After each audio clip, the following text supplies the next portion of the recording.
17. Okay, so this is the matter section, and we're going to start with the terms you should already know, and they're defined in your packet, but okay, so an element is anything that could be on the periodic table, so anywhere from nitrogen to oxygen to hydrogen, so any of those elements.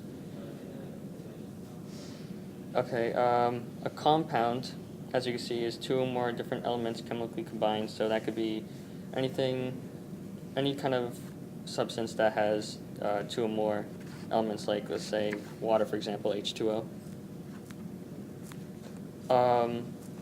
Homogeneous mixture is anything that is a uniformly combined mixture, so you can't see the individual substances in it. So, like in your example, it says sugar and water, or another example could be like Kool-Aid.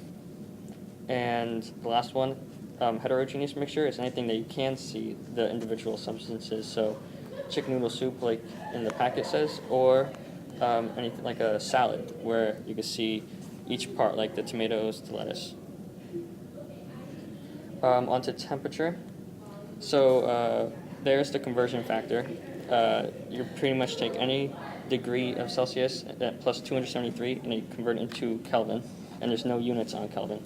And you can go in the reverse direction as well. If you have Kelvin, you subtract 273 and you get Celsius.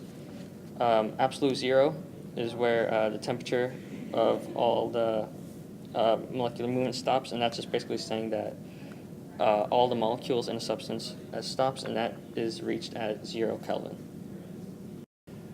Alright, so physical properties are like things like your hair color or your eye color or the color of your skin. And like physical changes are when like something like breaks or chameleon changes color, etc. And this is a video of a pencil breaking. Physical change. And when a chemical changes, like in this, like this is a neutralization equation. So HCl reacts with NaOH and you get water and then another weak acid. So that is a chemical change because the cations and anions switch. Okay, finally you have the different states of matter, you should all be familiar with. Here in this video, you can see that the water fountain is a solid. Yeah, it's a solid.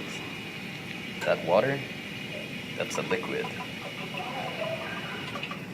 All around you, there is air, which is a gas. Gas is everywhere around you.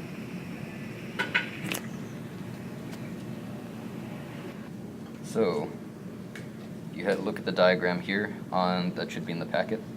You can see that solids will hold their shape and have a fixed volume in the environment. Liquids take the shape of their container and have changing surface area, but still have a fixed volume. But gases take the shape and the volume of their container.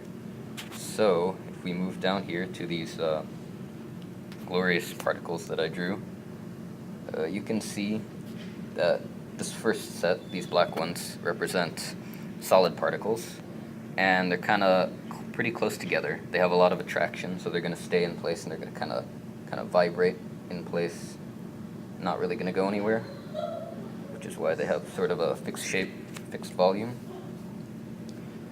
And if I move down here, these are liquid particles, the blue ones, which have a lot less attraction to each other. They still do have some, but this allows them to sort of move around a bit more. They're going to move in between each other, and that allows them to take the shape of their container, but the attraction between the particles is still going to keep them with a fixed volume.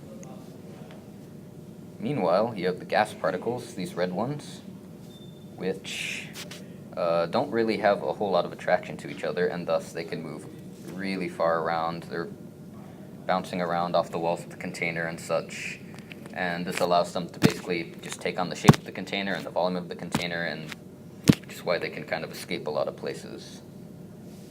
Alright, so that's about it. That's all the matter stuff you should know.